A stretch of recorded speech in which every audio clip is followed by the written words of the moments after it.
And ఇంకో question వచ్చేసి, చిరంజీవి గారి పక్కన ఒక చిన్న సీన్లో యాక్ట్ చేస్తే లైఫ్ ఎంటైర్ కెరీర్కి ఆ ఒక్క సీన్ చాలు అని చెప్పేసి చాలామంది కోరుకుంటూ ఉంటారు. అది ఆనందం కూడా వాళ్ళకి. కానీ మీరు మాత్రం ఒక 2 సీన్స్లో యాక్ట్ చేశారు జై చిరంజీవి మూవీలో. బట్ నేను మీరు యాక్ట్ చేసింది నేను అవన్నీ అడగట్లేదు. ఆ సీన్లో మీరు లాస్ట్ లేస్ వచ్చిన తర్వాత కాల్ ఉండదు సార్, ఒక నిమిషం అని చెప్పి లేస్ వస్తారు. లేస్ వచ్చి కాల్ ఉండదు. చిరంజీవి గారు లాంగ్ షాట్లోంచి మిమ్మల్ని అలాగే చూస్తూ ఉంటారు, చూస్తూ ఉంటారు. మీరు వస్తారు, అక్కడ వెళ్తే మాత్రం జీవా అని ఒకటి ఉంటాడని చెప్పేసి వాడే డబ్బులు చేతిలో పెట్టి వెళ్ళిపోతారు. ఏదో మీరు సరదాగా మళ్ళీ అప్పుడు చిరంజీవి గారికి కళ్ళకి క్లోజ్ పెడితే ఆయన కళ్ళలో మొత్తం నీళ్లు, టీయర్స్ వస్తాయి. అంటే అది ఎట్లుంటుందంటే, ఒక తమ్ముడికో తన బిడ్డకో ఒక ప్రమాదం జరిగితే ఆ తండ్రి పడే బాధ, అంటే నా వల్ల ఈడు ఇలా అయిపోయాడు ఒక ఇన్ఫర్మేషన్ చెప్పడం వల్ల అన్న ఒక ఫీల్ చాలా బాగా. అదేంటంటే సినిమాని మించి ఆ ఒక్క షాట్, అంటే మీ మధ్య మిమ్మల్ని ఆయన ఏదో ఓన్ చేసుకున్న ఆ ఫీల్ కనిపించింది. నిజంగా. అంటే ఎలా ఉంటుంది సార్, అంటే ఆయనతో పరిచయం ఎలా అయింది, ఆ బాండింగ్ ఎలా ఉంటుంది? నాకు అంటే నా క్యారెక్టర్ చేయడానికి 4 ఉన్నారు. అందులో చిరంజీవి సార్ వచ్చిన తర్వాత నన్ను సెలెక్ట్ చేశారు. రసూల్ క్యారెక్టర్కి అబ్బాయి బాగుంటాడు అది దాన్ని. తర్వాత వేణుమాధవ్ అన్న, అంటే అంత బిఫోర్ ముందు మీరు సై చేస్తున్నాం కదా, సైకి వేణుమాధవ్ అన్న నాకు తెలుసు. తర్వాత వేణుమాధవ్ అన్న చాలా సపోర్ట్ ఇచ్చారు. గాడ్ అంటే ఇప్పుడు ఆయన ఎక్కడున్నారో తెలియదు కానీ అన్న ఎక్కడున్నా ఆయన ఆత్మ శాంతి కలగాలి, బాగుండాలని కోరుకుంటాను నేను. అంటే ఒక పర్సన్కి ఇంకో పర్సన్ సపోర్ట్ చేస్తే ఏమైనా చేయగలరు.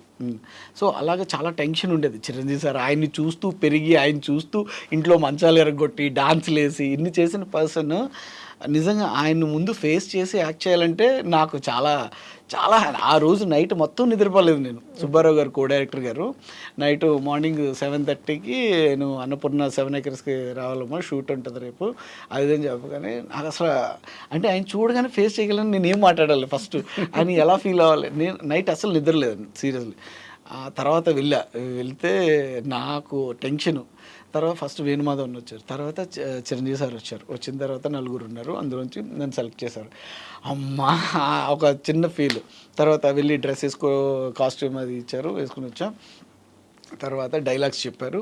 డైలాగ్స్ మొత్తం అంతా టక్మని బ్రెయిన్ ఆ రోజే చెప్పారు డైలాగ్స్. ఆ రోజే అప్పటికప్పుడు చెప్పారు. మొత్తం అంతా బ్రెయిన్లో ఉంది. తర్వాత వేణుమాధవ్ అని వచ్చారు. వచ్చిన తర్వాత చిన్న టెన్షన్ పడి చూసి, అరే నువ్వేం టెన్షన్ పడకు, నీ డ్రీమ్ అంటూ ఒకటి ఉంది కదా, ఇప్పుడు చిరంజీవి సార్తో చేయాలని ఎంతోమంది ఆర్టిస్టులు ప్రతి ఒక్కరు అనుకుంటారు, బట్ నీకు ఛాన్స్ వచ్చింది, నువ్వు ప్రూవ్ చేసుకో అన్నారు. డన్. ఇంక నాకు నిజం చెప్తున్నానండి, నాకు చిరంజీవి సార్ కనపడలేదు. అంటే నేను ఇప్పుడు ప్రూవ్ చేసుకోవాలి, ఇప్పుడు నేను ప్రూవ్ చేసుకుని ఆయన నన్ను మెచ్చుకోవాలి, ఏదో ఒకటి చేయాలి అని చెప్పి ఆ ఫీల్తో నిజం. ఒక మానిటర్ ఒక టేక్ అసలు 3 days వేసిన షెడ్యూల్ 2 daysలో ఫినిష్ అయిపోయింది. ఓకే. చిరంజీవి సార్ కూడా చాలా సపోర్ట్ చేశారు.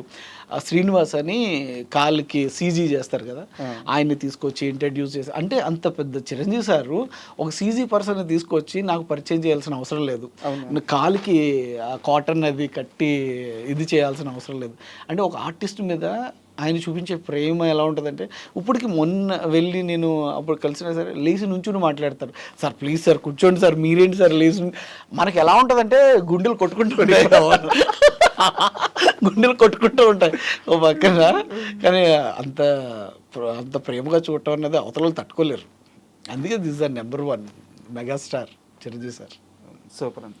అండ్ అలాగే మీరు బాలకృష్ణ గారితో కూడా 2 సినిమాలు యాక్ట్ చేశారు. నేను 4 సినిమాలు చేశాను. ఒక్క మగాడు చేశాను, సింహ చేశాను, మహారథి చేశాను, డిక్టేటర్ చేశాను. 4 సినిమాలు చేశాను. అంటే ఆయనతో బాండింగ్ ఎలా ఉంటుంది? బాగుంటుంది. ఐ మీన్ బాలకృష్ణ గారు అంటే చాలా సీరియస్గా ఉంటుంది. లేదు, నేను 1 week ముందు, ఇప్పుడు అఖండ 2 జరుగుతుంది, అన్నపూర్ణలో ఫైట్ సీన్ జరుగుతుంది, ఆది బాబుని బాలయ్య సార్దని అఖండ 2లో ఆది బాబు అంటే ఆది Pinisetty villain character. Okay. Fight జరుగుతుంది వాళ్ళది అఖండ 2లో. సో నేను వెళ్ళి బోయపాటి సార్ని కలవడం జరిగింది. కలిసినప్పుడు బయటకు వస్తుంటే బాలయ్య బాబు గారు కూర్చున్నారు. బాబు నమస్తే సార్ అంటే, రారా కూర్చో అని కూర్చోబెట్టారు. చాలాసేపు 15 minutes మాట్లాడారు. నాకేంటి టెన్షన్, అది ఏం చాలా అంటే మధ్యలో గ్యాప్ చాలా రోజులు అయింది కదా, ఇంకేంటి ఏం చేస్తున్నావు, ఏ సినిమాలు చేస్తున్నావు అది అని చాలా బాగా అడిగారు. అంటే అవతల వాళ్ళు ఎందుకు బాలయ్య సార్ కొడతారు తిడతారు అంటే, ఇట్స్ అ టైమింగ్.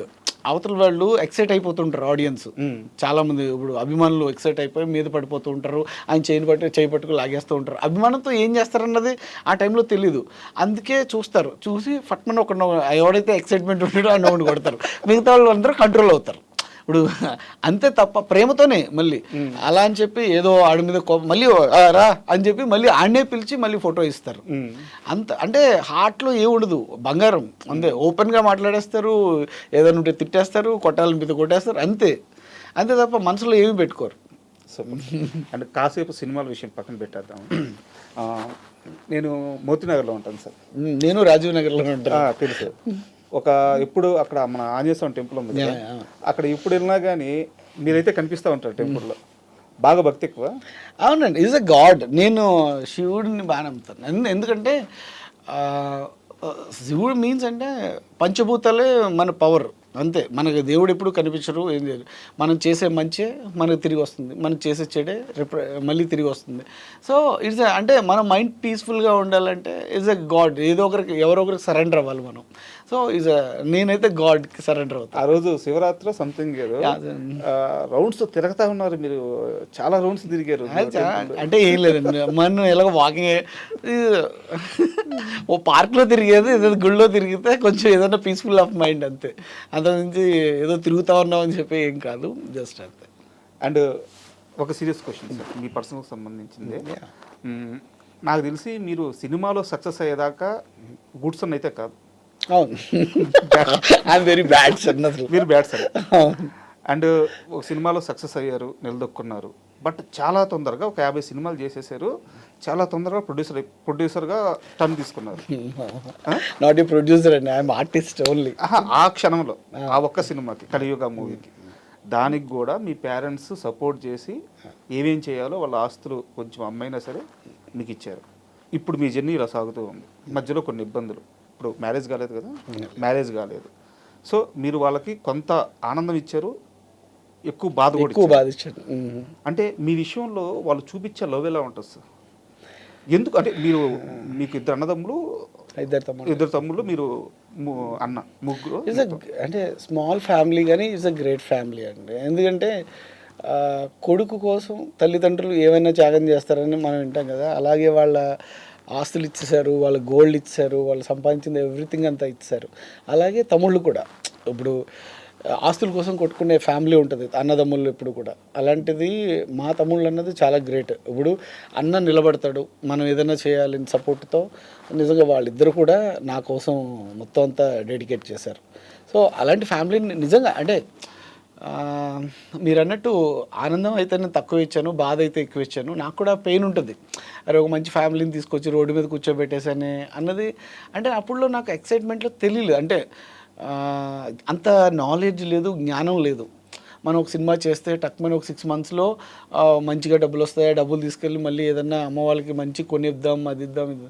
కానీ సిచ్యువేషన్స్ ఇలా అవుతాయి, మన ఫేట్లో ఇలా రాసుంది అన్నది మనకు తెలియదు కదా. ఇంకొక 1 hour తర్వాత ఏం జరుగుతుంది అన్నదే మనకు తెలియదు.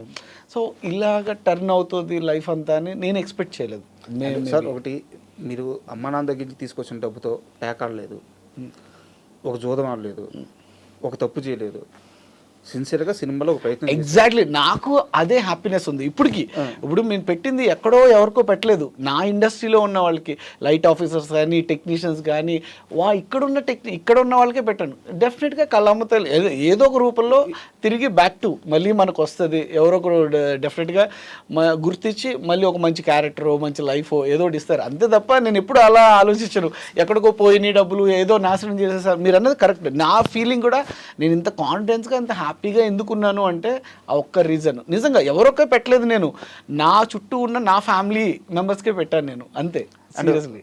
సో ఆ విషయంలో అయితే ఎగ్జాక్ట్ మీరు చెప్పింది నేను అన్నది కూడా కరెక్ట్.